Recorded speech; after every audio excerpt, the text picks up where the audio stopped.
All of this gray area at the center of an Inkscape document is called the canvas, and that's where we do all of our drawing. This white rectangle at the center of the canvas is called the page, and it allows us to restrain our drawings to a particular area. This is useful if we're creating artwork for something like a business card or a particular screen size. And as we saw in the welcome screen video, we can choose from various templates that would change the dimensions of the page. We can also create a new document with a different page template by going to File, New from Template. Now we can choose, for example, business card, then choose the size of the business card we want to create, and click the Create from Template button. And now we have a new document with a business card page template that we chose. I'll close out this document to get back to our previous document. We'll discuss the page a bit more at the end of this video. To the left of the canvas is the toolbox, which contains all of the tools we'll use for creating and manipulating objects. We can resize the toolbox by clicking and dragging at the right side here. Above the canvas we have the controls bar. The functions available in the controls bar depend on which tool we have active in the toolbox. Currently the select tool here is active. This tool is used for selecting and transforming objects, and in the controls bar for the select tool, we can do things like select all objects, rotate and flip selected objects, and resize selected objects. If we switch to another tool, for example the squares and rectangles tool, now we have options for setting the width and height of rectangles, as well as for rounding the corners. We'll talk much more about these tools and the others in the lesson videos. Above my controls bar is the commands bar. Your commands bar might actually be over here on the right of the canvas. In this case, you're likely on widescreen mode, which we can toggle on and off from the view menu down here. I'll have widescreen mode turned off for this course, but feel free to leave yours on if you prefer it. Anyway, the commands bar gives us easy access to basic functions.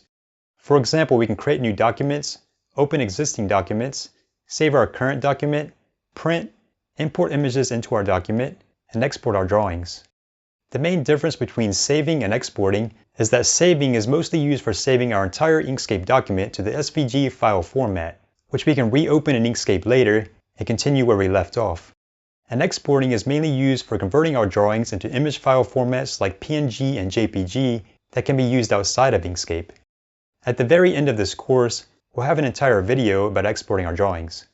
Some other things we can do from the commands bar are undo and redo, cut, copy, and paste, zoom in and out, duplicate and clone objects, and group and ungroup objects. If we click one of these 6 buttons here, it will open a dockable dialog over here on the right. These give us much more control over things like setting the colors of objects. We can click another one of these buttons to open multiple dialogs. We can also click this arrow here to choose from many other available dialogs. We'll discuss many of these throughout the course. We can resize the dialogs by dragging this bar here. And to close out the dialogs, we can click the X's on the tabs. Over here at the top right of the window is the snap controls. These let us snap objects together in many different ways, and we'll learn a lot about them throughout the course. Below the canvas we have the color palette. This allows us to easily change the colors of selected objects, and we can see more color options by clicking these arrows on the right. If we click this button here, we can choose from different color palettes. And if we click Configure down here, we can do things like change the size of the color swatch tiles, change the aspect ratio of them, change the width of the borders between them, and add more rows of swatches. Below the color palette is the status bar. This gives us more information about any objects we have selected. And all the way on the right, we can zoom in and out on the canvas and rotate the canvas. We can also click inside one of these boxes and scroll the mouse wheel up and down to change the value more quickly.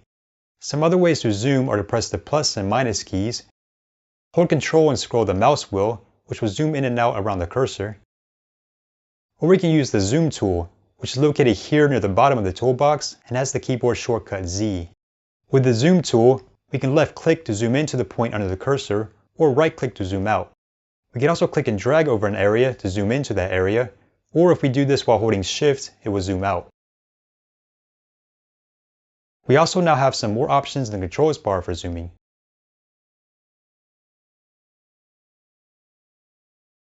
Let's switch back to the select tool for now. If we want to pan around the canvas, we can hold Control and press the arrow keys. We can hold down the space bar and move the mouse. We can scroll the mouse wheel up and down to scroll up and down, or hold Shift while doing this to scroll left and right, or we can press down the mouse wheel and move the mouse. Okay, now let's say we want to change the dimensions of the page in our current document.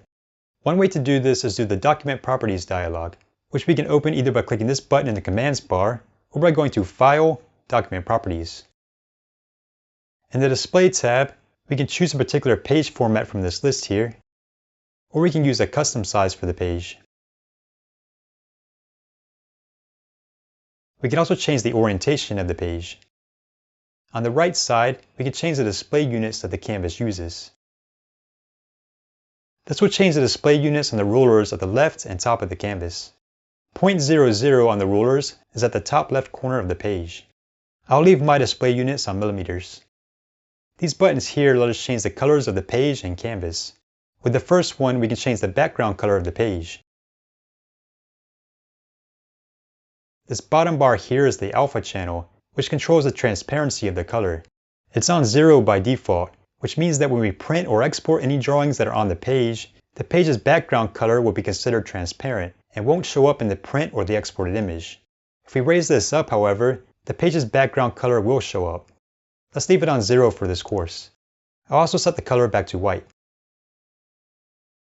With the next button, we can change the color of the border around the page.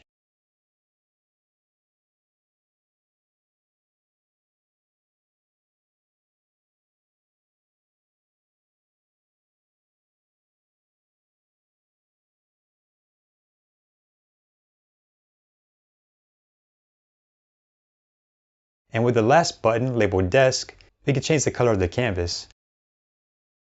Like with the page, the alpha channel of the canvas is by default set to 0, so its color won't show up in prints or exported images. And finally, down here, we can do things like give the canvas a checkerboard appearance and hide the border of the page. Okay, we can go ahead and close out the Document Properties dialog now. The other way to change the dimensions of the page is with the Page tool, located here at the bottom of the toolbox.